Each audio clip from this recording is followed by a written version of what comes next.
من الشیطان الرجیم بسم اللہ الرحمن الرحیم الصلاۃ والسلام علیکہ یا رسول اللہ الصلاۃ والسلام علیکہ یا حبیب اللہ اللہم صلی علی سیدنا مولانا محمد عدد ما فی علم اللہ صلاۃ دائمۃ بدوام ملک اللہ جزا اللہ عنا سیدنا مولانا محمد صلی اللہ علیہ وسلم و آلہ الصلاۃ والسلام علیکہ یا سیدی یا رسول اللہ۔ آج سفر کا مہینہ شروع ہو چکا ہے اور محرم کا مہینہ اختتام پذیر ہوا،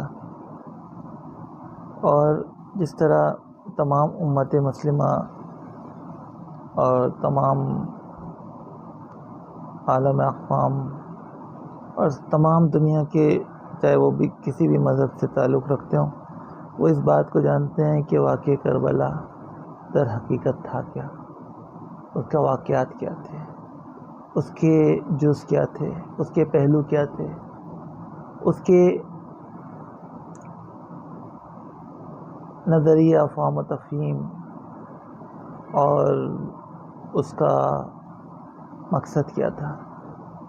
بات یہ ہے کہ میرے امام حسین، جن کے بارے میں پیارے آقا علیہ الصلوۃ والسلام نے فرمایا حسین مجھ سے ہیں اور میں حسین سے، جس نے حسین کو برا کہا اس نے مجھے برا کہا، جس نے حسین کو نقصان پہنچایا اس نے مجھے نقصان پہنچایا۔ بے شمار حدیثیں آپ کو ملیں گی میرے امام حسین کے بارے میں کہ جب چھوٹے تھے پیارے آقا علیہ الصلوۃ والسلام نماز کی حالت میں جب سجدے میں جاتے تو آپ ان کی پیٹھ پہ بیٹھ جاتے اور میرے پیارے آقا جو ہے اپنا سجدہ لمبا کر دیتے تھے، لیکن کبھی امام حسین کو نقصان پہنچانے کی کوشش نہیں کی۔ جب بچپن پہ عید کے جوڑے جنت سے آ رہے ہیں، جب فیصلہ ہوا کہ کون صحیح ہے کون غلط، تو آسمان پر جب سیب کو پھینکا گیا تو سیب خود بخود دو ٹکڑے ہو کر ایک امام حسن اور ایک امام حسین کی جھولی میں آ کے گر گئے۔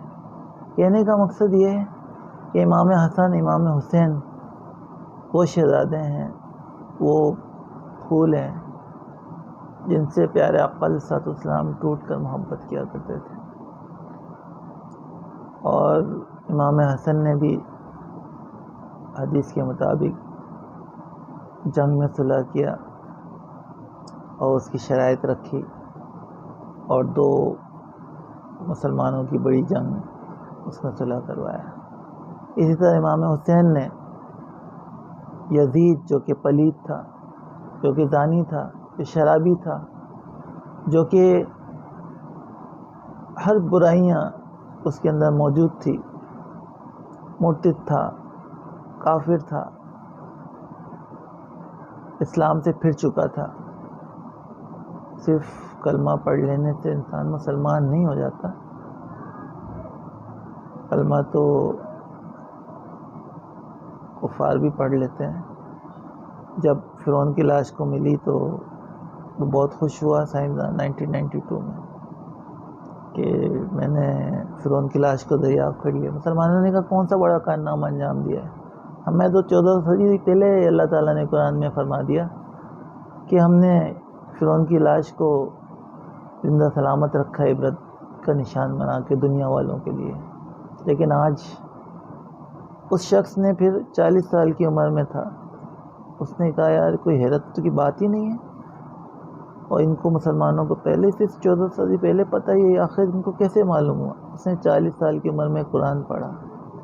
یہ جتنے بھی سائنسدان ہیں نا، یہ ہماری کتابوں کو قرآن شریف کو پڑھتے ہیں، ریسرچ کرتے ہیں، تو کیا یہ مسلمان ہو گئے؟ کیا انہیں ہدایت مل گئی؟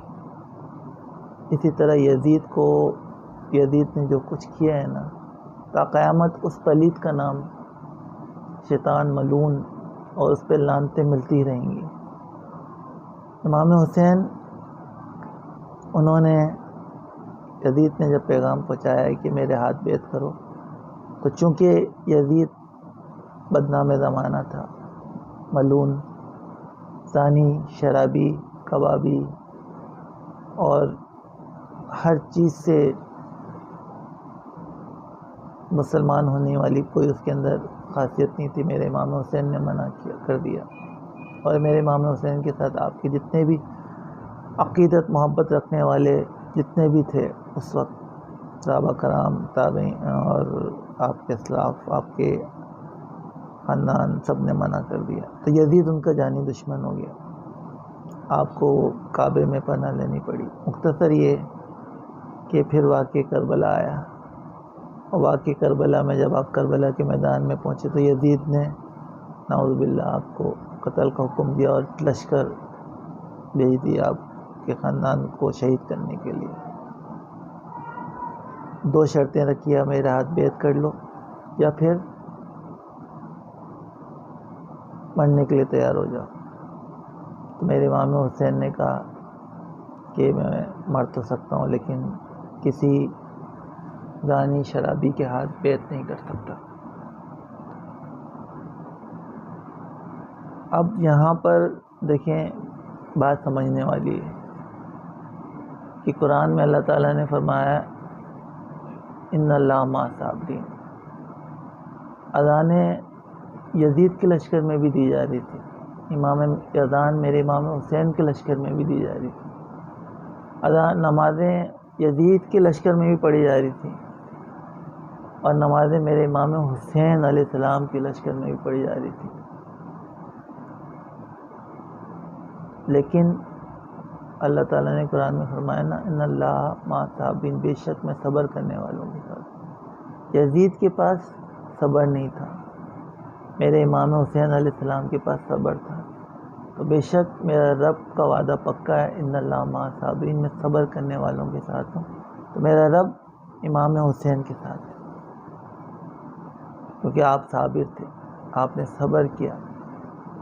آپ کو بھوکا پیاسا، آپ کو، آپ کے خاندان کو، آپ کے بچوں کو، امام علی اصغر 6 ماہ کے چھوٹے معصوم، ان کو بھوکا پیاسا رکھا گیا. یہ ملعون، ایسا ملعون، اسے ذرا بھی رحم نہیں آیا، نہ عورتوں پہ، نہ بچوں پہ، نہ جوان پہ، نہ بیمار پر. اور اس نے میرے امام حسین کو شہید کیا. واقعہ بڑا دردناک ہے، اتنا دردناک کہ دل پھٹ جاتا ہے. اور یہی نہیں، یہیں پر نہیں، اس نے پھر واقعہ کربلا کے بعد مسجد نبوی میں نعوذ باللہ استغفر اللہ، اس نے خچر باندھے، گدھے گھوڑے کتے باندھے. 3 دن تک مسجد نبوی میں نہ اذانیں دی گئیں نہ نماز پڑھی گئی. اس ملعون نے مسجد نبوی کو اس طرح ناپاک کیا. اس نے قتل عام کیا، مسلمانوں کا خون بہایا. یہ چھوٹی بات نہیں ہے. اگر سننے کے لیے آپ کو چھوٹی لگ رہی ہیں، اگر اس کو دل کی گہرائیوں سے سوچیں تو یقین کریں کہ پورا وجود ہل رہا ہے اس وقت میرا. کہ پورے واقعے کو بیان میں اپنی زبان سے نہیں کر سکتا ہوں، کیونکہ میری ہمت اور میری جسارت نہیں ہے. بات یہاں پر یہ کہنا چاہتا ہوں کہ جنہوں نے واقعہ کربلا کو پڑھا ہے، سنا ہے، تو آج صرف اتنی بات کہنا چاہوں گا کہ آج ہم 22 کروڑ عوام پاکستانی آج کی یزید کے ہاتھ بیعت کر رہے ہیں. ہم یہ جانتے ہیں کہ فلاں شخص زانی بھی ہے، شرابی بھی ہے، کرپشن مافیا بھی ہے، اور کلر بھی ہے، شوٹر بھی ہے، خونی بھی ہے، اور نہ جانے کیا کیا برائیاں نہیں ہیں اس کے اندر. آج اگر الیکشن کا ٹائم آتا ہے تو ہم ووٹ اسی کے حق میں ڈال رہے ہوتے ہیں، اسی کے نعرے لگا رہے ہوتے ہیں، اسی کے بینرز لگا رہے ہوتے ہیں، اور اسی کے پیچھے دیوانہ وار ہو رہے ہوتے ہیں، اندھے گنگے بہروں کی طرح.